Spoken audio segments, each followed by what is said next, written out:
হ্যাঁ, আজ আবারও কচুরির ঝুলি খুলবো। লাঞ্চ বা ডিনার নয়, আজ আবারও সেই জলখাবারের গল্পই বলবো। তোমরা তো জানোই ফুড ব্লগিংটা আমার একমাত্র জীবিকা নয়। আচ্ছা, আমাদের মতো ছোট ছোট ব্লগাররা ফুড ব্লগিং করে কত টাকা কামায় না, মানে আমিও জানতে চাই তোমাদের কি মনে হয়। তবে বড় ইউটিউবারদের সাথে তুলনা করে কিন্তু কোনো লাভ নাই। আমরা বেলগাছিয়া কিউ রোড কর্মী সংঘের অপোজিটে প্রায় 30 বছরের পুরনো এই তেলেভাজার দোকানে চলো আজ অভিযান চালাই।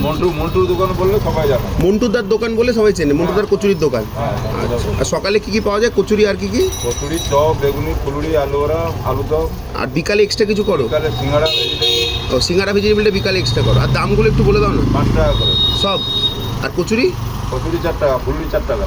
কচুরি 4 টাকা, ফুলুরি 4 টাকা। আচ্ছা, কচুরির মানে এটার ভিতরে কোনো পুর দেওয়া নেই? না, মানে লুচি। সকাল 6:30 থেকে ওই 10:30 অবধি আমাদের খরদার। বিকালে 3:30 থেকে রাত 9টা। রোববার বিকালে বন্ধ থাকে। প্রথমত এটা কচুরি না, লুচি। সাথে আলুর দম নিয়ে এদিক ওদিক কোথাও জায়গা না পেয়ে একদম আমার বাহনের উপরেই চলে গেছি। তবে এই আলুর দমটা নিতে চাইলে আলাদাভাবে 7 টাকা দিতে হবে। আর শেষে চপ বেগুনি নয়, আজ একটু আলু বড়া আর ফুলুরি খেতে হবে। হ্যাঁ, চলে যাও, আমাকে সাবস্ক্রাইব করে আর কি বা হবে।